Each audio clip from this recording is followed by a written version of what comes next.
Pay me, pay me, pay me my silver now. Pay me or go to jail. Pay me my silver now. Good morning, Bix Weir, roadrule.com with your morning horn of Z's, your sip of chaga coffee. I'm just about over my cold, which is good. Rested pretty much all weekend. Even started a new song. It's going to be a good one. Can't wait. Silver price still being held down, obviously. Under $19, this is ridiculous. But hey, how long has this been going on? 170 years of price suppression. I hope everybody understands, we're getting near the end of silver price manipulation. More news today. I'm going to post another thing later about the inventories disappearing of silver. That's a great sign, amazing sign. Of course, the silver doesn't disappear. Most of the silver wasn't even there. These inventories disappearing is all paper bullshit. Most of the silver is not even there. Just the COMEX and a lot of it's double counted or triple counted. SLV inventory is counted in the COMEX inventory, counted in the LBMA inventory. The truth is, nobody knows how much gold and how much silver there is out there. Nobody. Not even the governments, not even the banks. My take is there's probably 10 times as much gold as they tell you there is. We're in the millions of tons now. And I've proven it many times, including the Chocolate Mountain discovery in the 1990s, where they flew all these congressmen out there and then they set it up into a military base, and Dianne Feinstein locked up. I think it's 42% of California is now owned by the federal government. And a lot of that is very rich gold country down in Southern California. And then, of course, all the gold in the Grand Canyon. We've talked about that a zillion times. That's why the Fed was created in 1913, was they found so much gold, they did not know what to do with it. Back then, there was only 120, 130 million ounces of gold in the United States. 130 million ounces. And they're saying that, holy shit, we found billions and billions and billions of ounces in the Grand Canyon. That would have caused a problem.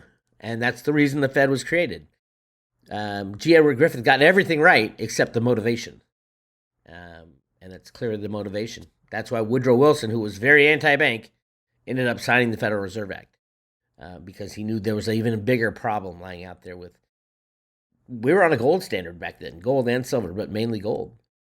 So, there you have it. I just want to point out, you have a 99.8% chance. 99.8% chance of doing better in silver today than owning gold. 99.8% chance. That's a pretty good odds. It's pretty much guaranteed that if you own silver, you'll do better than gold.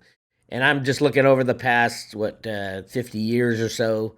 And as you can see, very, very few times has the silver-gold ratio been above 80 or 90. Very few times. Like, here's 90 right here. And right now it's at 87. The true gold-silver ratio right now should be 1-to-1.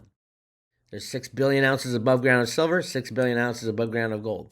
We are in a silver deficit now, so they're using up silver faster than they're digging it out of the ground. So that's going to continue to drop.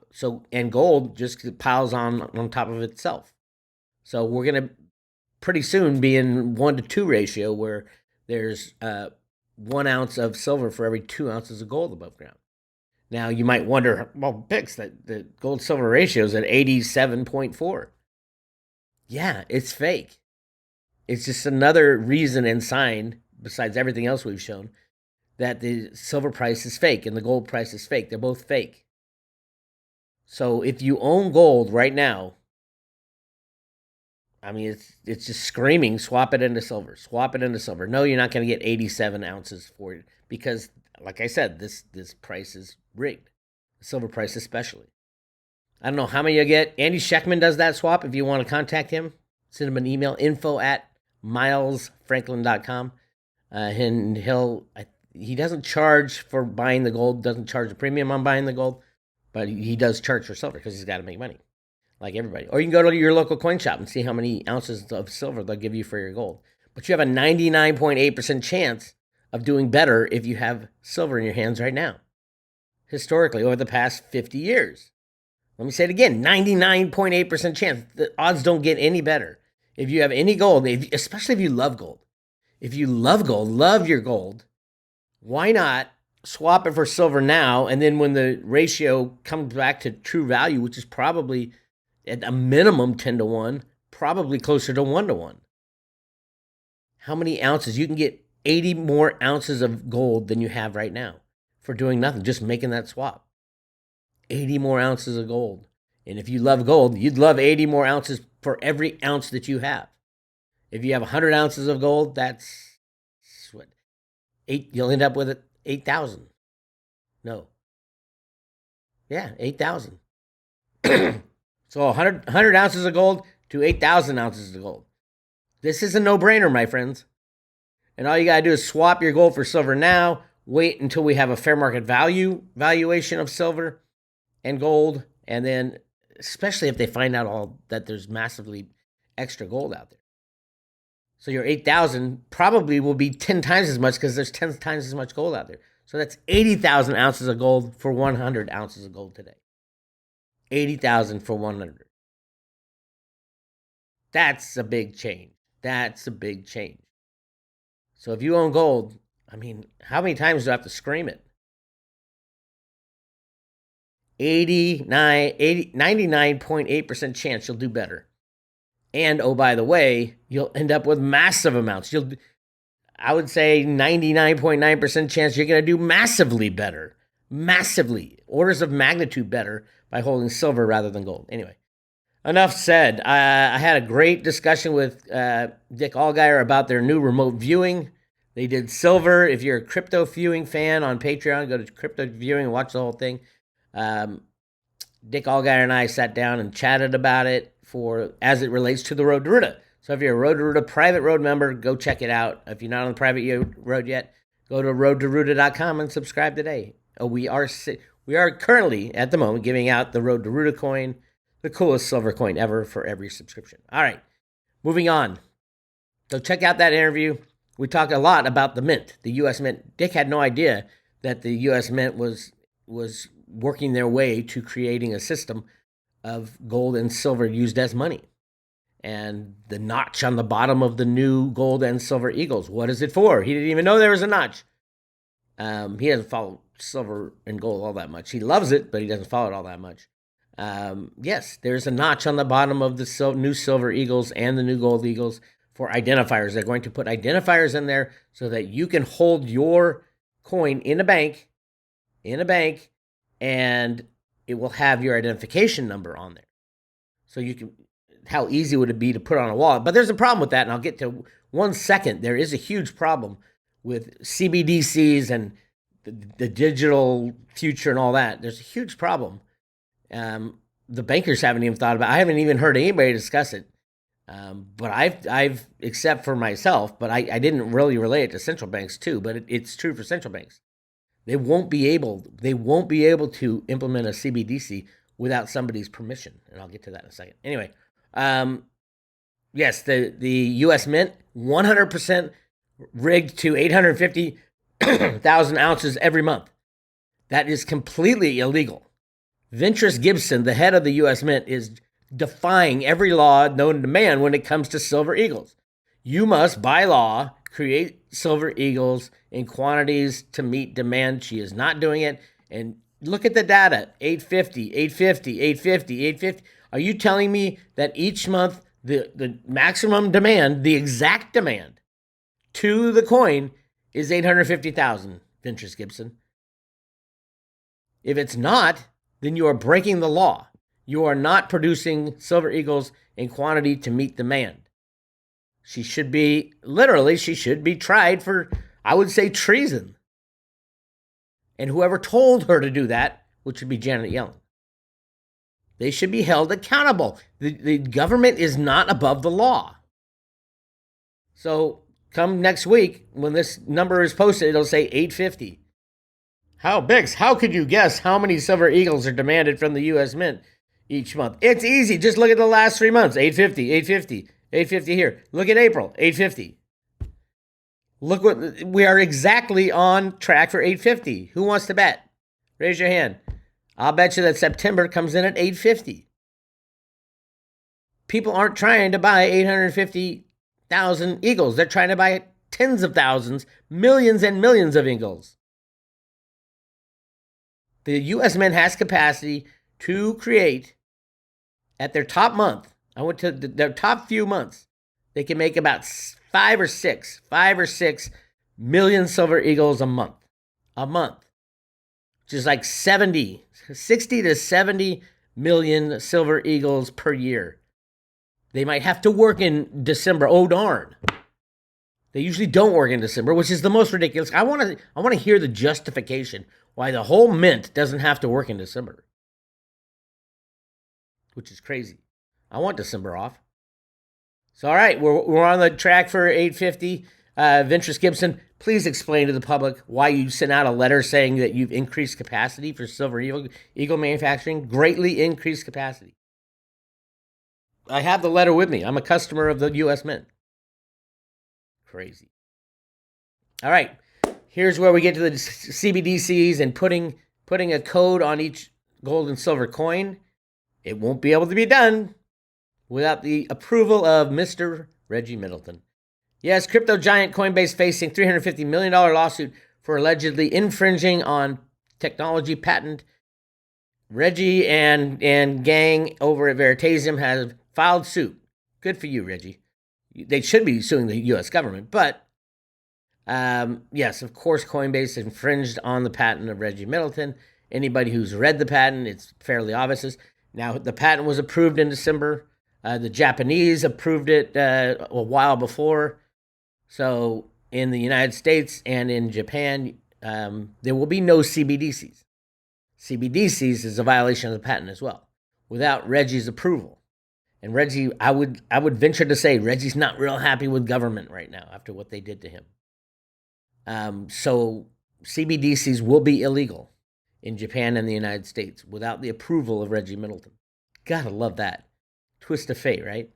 Yes, Reggie has the patent on CBDCs, as well as what Coinbase was doing. Top U.S. crypto exchange Coinbase is facing a lawsuit alleging that the firm has been infringing a patent for a value transfer technology. According to the filing in a Delaware court, Veritasium Capital is seeking $350 million in damages from Coinbase under the claim that the exchange is using its patent to facilitate several of its services, including Coinbase Cloud, Coinbase Pay, and Coinbase Wallet. The filing states that Coinbase should have been aware of the existence of the patent at least before July 3rd of this year, when the plaintiff notified the exchange. Veritasium Capital, a firm associated with the blockchain technology firm Veritasium, is led by crypto entrepreneur Reggie Middleton, who co-owns the patent with colleague Matthew Bogosin. And here's the patent. That got approved, mind you, in Japan and in the United States for, quote, ownership of, quote, devices, systems, and methods enabling parties with little or no trust in each other to enter into and enforce value transfer agreements conditioned on input from or participation of a third party over arbitrary distances, without special technical knowledge of the underlying transfer mechanisms, optionally affording the participation of third-party mediators, substitution or transfers of transferees, term substitution, revision, or reformation, etc. It basically, anything outside of doing a traditional cryptocurrency transfer, like a Bitcoin transfer, anything outside of that, anything you attach to that technology, that's under Reggie Middleton's patent. Gives you shivers, right? That's why I've always said, I mean, I would rather own Reggie Middleton. I'd rather own the patent, but Veritasium, the token, Reggie has sworn that he's going to help the 2 million. He will allow the 2 million to be covered under his patent, the 2 million Veritasium tokens, or the U.S. government couldn't give him back the 98 million tokens. We don't know. They're frozen right now. But it's not a token type. The patent is a intellectual property owned by Reggie Middleton. The token doesn't matter, other than Reggie, according to the agreement, is required never, ever, ever to create a new token. So, wow. Remember what Cliff High's data said. For Veritasium, it will eclipse the price of Bitcoin. Veritasium will eclipse the price of Bitcoin. It's hard to get Veritasium right now. Mercatox is, I think, the only exchange that has them. And that exchange, you go in there with $5,000, you're going to double the price of Veritasium. So good luck with that. And getting it off is sketchy, if at best. So yeah, it's tough to get, and that's exactly the way the government wanted. I mean, you think about Veritasium, it's like Gary Gensler's wet dream. He can go after everybody for patent infringement, although he couldn't. Reggie could, and Reggie doesn't want to. Reggie wants to work with everybody. He just wants to, the thing that he patented, his original invention, which was to basically take out the middleman, peer-to-peer capital transactions. The government shut him down. And then all these other companies and DeFi and everything sprung out of that. It doesn't mean that, when Reggie still had the patent, he filed in 2014. And then it got approved last year, which threw a huge monkey wrench into everything. I definitely would get your hands on some Veritasium if you can. If you can. Again, you go into Mercatox with $5,000 in crypto, you're going to double the price of Veritasium. Just keep that in mind. It's very volatile. It's very hard to get in your own possession. Having it on an exchange doesn't do dick. Doesn't do anything. You got to get it off the exchange into your own wallet. And here's the patent if anybody wants to go read it. Just do a search for Reggie Middleton patent. It's patent number US, let's see, publication, what's the patent number? I see the publication number, it's on here somewhere, hang on. Patent number, just look it up. Reggie Middleton patent. You can go to his Twitter, he's got it there too. Interesting, fire breaks out at the world's largest produce market in Paris at the worst time. Look at this fire for produce. That's a produce market. That's a massive fire. I heard about it last night and I haven't followed up, but yeah, who said it and why? At the worst possible time to be, a bunch of food to be burned up. Things are getting hot out there. U.S. officials says oil price cap on Russia crude imports to include other products. The dumbest thing. This administration is just literally, you're going to put caps on Russian oil. What are they going to do? They're going to do one of three things. They're going to shut off the oil completely from Europe, and then poof, good night. Or they'll sell it to China or India or anybody else who hates the United States, and there's a hell of a lot of people that hate the United States right now. The G7 plan to impose price caps on Russian oil exports is broadening to refined products. You're just talking about the worst possible thing you could possibly do. But it's part of the plan. It's part of the way the system's going to be taken down. They have three scenarios in here. Scenario one, Russia does not cooperate and retaliates. Obviously, Putin will do that. A 3 million barrel per day cut would likely deliver $190 per barrel of oil. That's what Putin will do. You cut his price? Okay, I'm going to cut 3 million barrels out of the market. See what happens.